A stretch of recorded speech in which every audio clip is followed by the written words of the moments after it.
अथर्ववेद पर हमारी जो पिछली चर्चा हुई थी उसमें हमने ज्ञान और बुद्धि की प्रार्थना यानी मेधा जनन सूक्त को समझा था। और ये बात सामने आई थी कि अथर्ववेद के हिसाब से एक सार्थक जीवन के लिए एक प्रबुद्ध, एक जागा हुआ मन ही असल में नींव है। आज हम उसी प्रार्थना में आए दो बहुत ही अहम, आप कह सकते हैं मूलभूत उपकरणों पर बात करेंगे। वाक यानी हमारी वाणी और मनस यानी हमारा मन। ये सिर्फ बोलने या सोचने के साधन नहीं है, ये वो शक्तियां हैं जो हमारी असलियत, हमारी यथार्थ को बनाती हैं। चलिए इसको थोड़ा और खोलते हैं और गहराई से समझते हैं। बिल्कुल, अगर ज्ञान को मंजिल माने तो मन और वाणी वो रास्ते हैं जो हमें वहां तक ले जाते हैं। अथर्ववेद यही सिखाता है कि इनमें बहुत गहरा संबंध है, अटूट रिश्ता है। जैसा मन सोचता है वैसी ही हमारी जबान से बात निकलती है, हमारी वाणी बनती है, और जैसी वाणी होती है धीरे धीरे वैसा ही हमारा जीवन भी ढलने लगता है। ये एक पुल जैसा है, विचारों से हकीकत तक का। अच्छा, तो शुरुआत वाक से करते हैं, वाणी से। वैदिक चिंतन में ये तो सिर्फ बातचीत से कहीं ज्यादा है ना? ये जो शब्द ब्रह्म की अवधारणा है, इसका ठीक ठीक मतलब क्या है? क्या ये ब्रह्मांड सचमुच आवाज का ही एक रूप है? हाँ, ये बहुत गहरा विचार है। देखिए, वैदिक ऋषियों के लिए तो ये पूरा ब्रह्मांड, ये सृष्टि, शब्द ब्रह्म का ही एक फैलाव था। यानी मूल रूप से सब कुछ ध्वनि ऊर्जा है।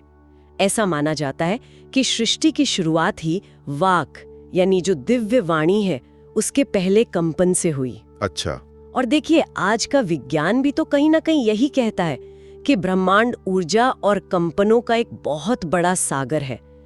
यहाँ दिलचस्प बात यह है कि इस नजरिए से अगर देखें तो हमारे शब्द सिर्फ हवा में आवाजें नहीं है, वो ऊर्जा के, एनर्जी के छोटे छोटे पैकेट बन जाते हैं और उनका असर होता है। असर होता है? जी हाँ। मंत्र इसीलिए तो इतने शक्तिशाली माने जाते हैं। वो साधारण वाक्य नहीं है, वो ध्वनि, लय और इरादे का एक बहुत सधा हुआ प्रिसाइज कॉम्बिनेशन है, जिन्हें खास प्रभाव पैदा करने के लिए ही रचा गया है।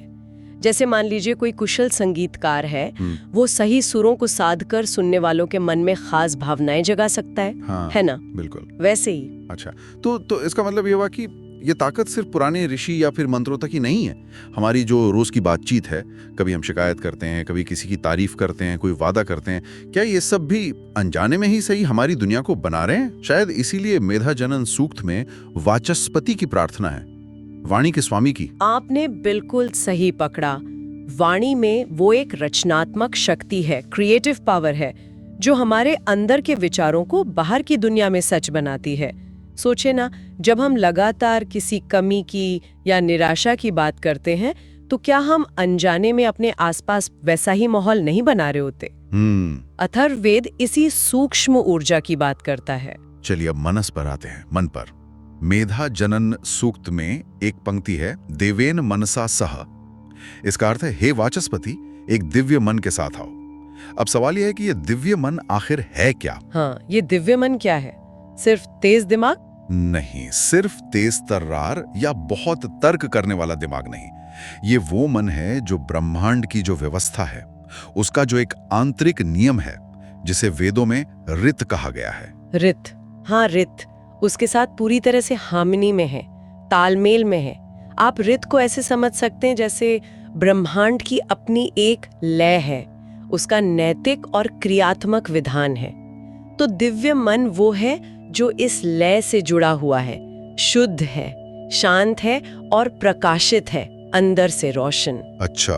आप इसे एक बिल्कुल साफ आईने की तरह सोचिए, पॉलिश किया हुआ, जिस पर बाहर की कोई धूल मिट्टी या कोई तस्वीर नहीं बनी है। वो बस सत्य को दिखाता है जैसा वो है। और इस मन को साफ करना पड़ता है साधना से, अभ्यास से।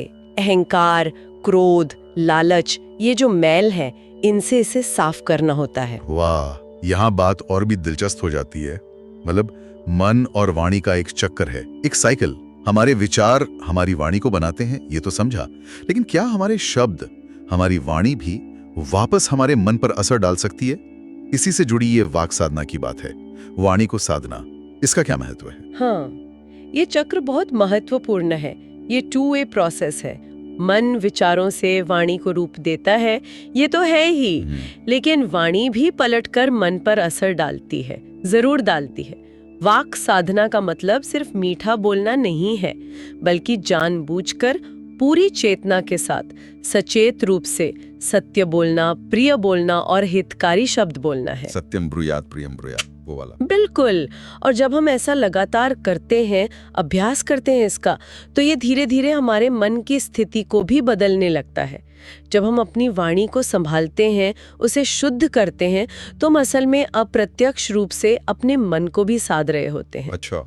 और एक साफ सुथरा मन ही तो ज्ञान को अपने अंदर टिका पाता है, जैसे साफ घर में ही अच्छी चीजें रखी जाती हैं। सही बात है। और अगर हम इसे थोड़ा और बड़े दायरे में देखें, बड़ी तस्वीर में, तो ये सिर्फ कोई दर्शन या फिलॉसफी की बात नहीं रह जाती, ये बहुत व्यवहारिक है, प्रैक्टिकल है। कैसे? देखिए, आज की जो चिकित्सा पद्धति है, मॉडर्न मेडिसिन, वो भी तो अब ये मानने लगी है ना कि जो मानसिक अशांति है, जिसे आधी कहते हैं, जैसे लंबे समय तक चलने वाला तनाव, चिंता, गुस्सा, ये शारीरिक रोगों को यानी व्याधि को जन्म दे सकती है या बढ़ा सकती है। हाँ, ये तो सुना है, साइकोसोमैटिक बीमारियां।